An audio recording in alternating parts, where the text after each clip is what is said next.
O Centro Espírita, a Editora Clarim e a Farmácia Schutel se confundem com a história de Matão.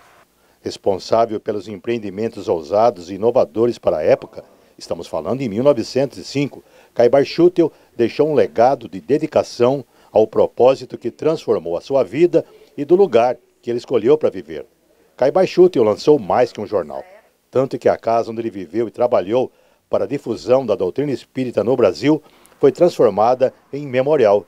Quem quiser conhecer parte importante da história de Matão, não pode deixar de visitar o local, como nós fizemos, guiados pela vice-presidente do Centro Espírita O Clarim, mantenedora da Casa Editora O Clarim, Lúcia Helena Marquesan.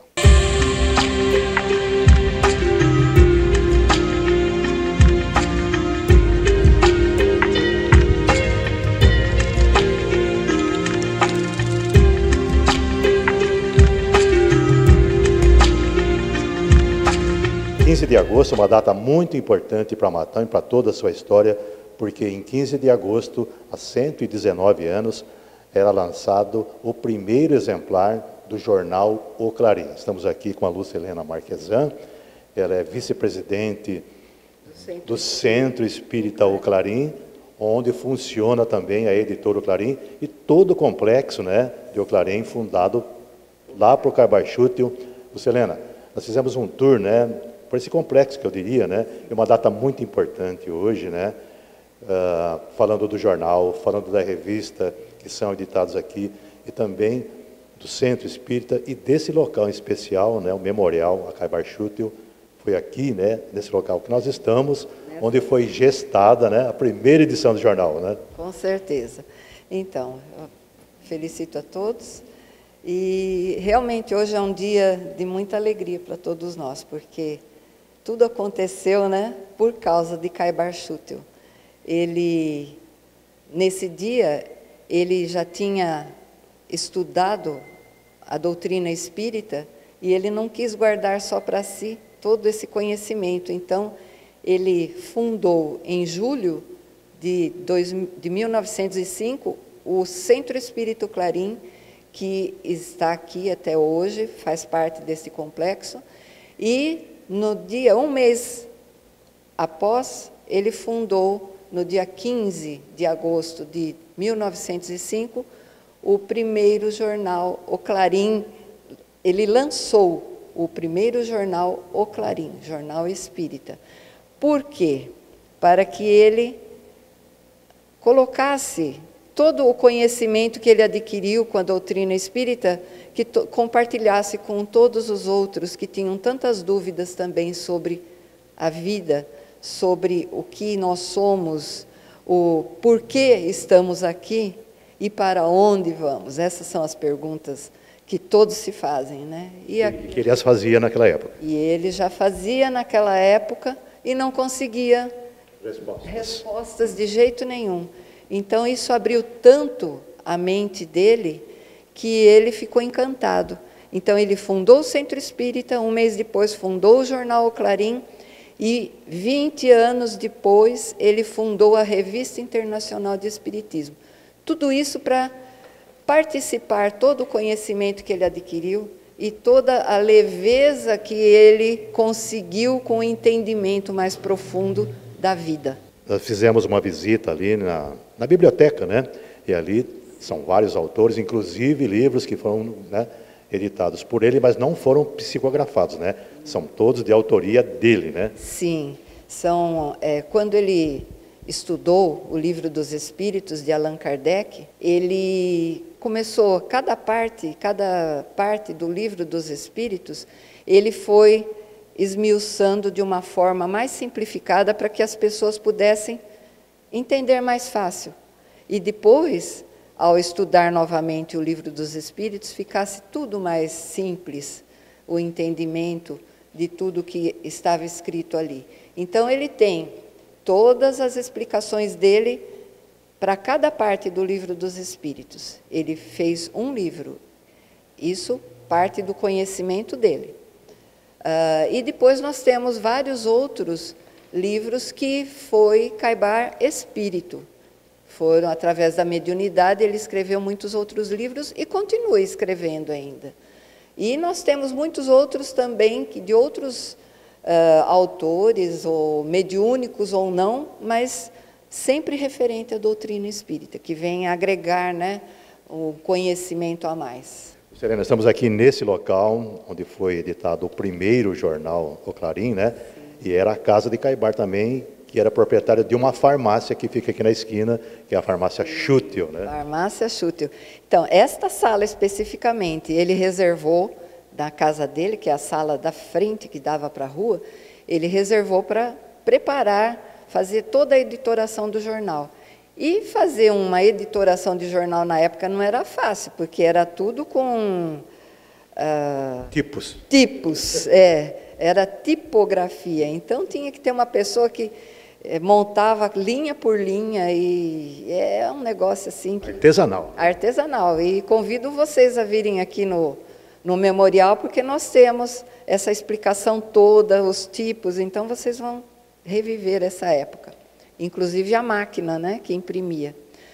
Mas foi um trabalho de gigante, mas ele, com as pessoas que o ajudavam, foram firmes, e esse jornal não parou um dia, assim, um mês de ser editado. Então, há 119 anos é que ele circula, trazendo esclarecimento. Só para ressaltar, ele não chegou aqui espírita, ele se transformou em espírita aqui em Matão, né? Sim, ele veio do Rio de Janeiro. A família dele era toda de lá, ele ficou órfão muito cedo, de pai e de mãe, foi criado pelo avô, mas ele era um pouco rebelde na escola, mas ele estudou no Colégio Dom Pedro, que era o top da época, e depois ele saiu e foi trabalhar, aprender o ofício de farmacêutico. Então, ele se transformou num técnico em farmácia, e para a época já era mais do que suficiente. Né? Manipulava os medicamentos aqui, né? As fórmulas, né? Sim, tudo. Isso lá no Rio de Janeiro, com 17 anos, ele já tinha esse seu trabalho, esse seu ofício. Mas ele vivia meio tumultuado lá na vida, porque Rio de Janeiro era a capital do Império.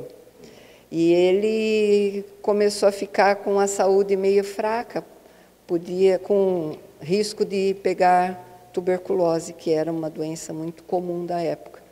Então, como ele já estava sozinho, sem o avô, sem ninguém, ele pegou o trem, viu o final da linha para São Paulo aqui e veio parar. Veio parando Piracicaba, veio parando em Araraquara, Ibitinga, aliás, Itápolis, e até que se estabeleceu aqui em Matão. Inclusive sendo o primeiro prefeito que na época nem esse nome tinha, né?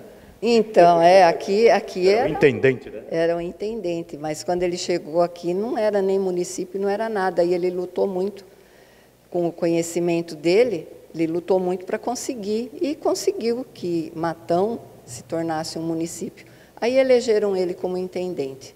Isso tudo antes dele conhecer o Espiritismo, tá? Isso daí foi em 1899, ele foi eleito primeiro intendente. Matão era Arraial ainda. Era Arraial de São Bom Jesus das Palmeiras. Bom, ele fez muitas coisas aqui, né?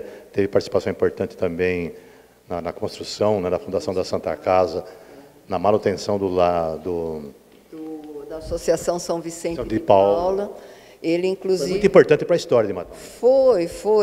Onde ele via necessidade de fazer o bem, ele estava ali. Não importava religião, não importava nada. Tanto é que na farmácia, ele atendia todas as pessoas, atendia cobrando quem podia, mas ninguém saía sem remédio mesmo que não pudesse pagar. Bom, Serena, aqui vocês mantiveram, né, o antigo centro espírita, que foi ele, né, que construiu, embora tenha um auditório, né, mais amplo hoje, mas vocês fizeram questão de manter o antigo prédio, que funciona tudo anexo aqui, né? Sim. É um complexo, né, Caibar Schuttel, né? Nós temos, essa é a casa do Caibar, onde nós estamos, e que foi transformada em memorial, para homenageá-lo e para que todos possam entender e conhecer a vida de quem iniciou as coisas aqui e trouxe um pouco mais de evolução no princípio. E tudo isso aqui é aberto à visitação? Aberto à visitação mediante agendamento.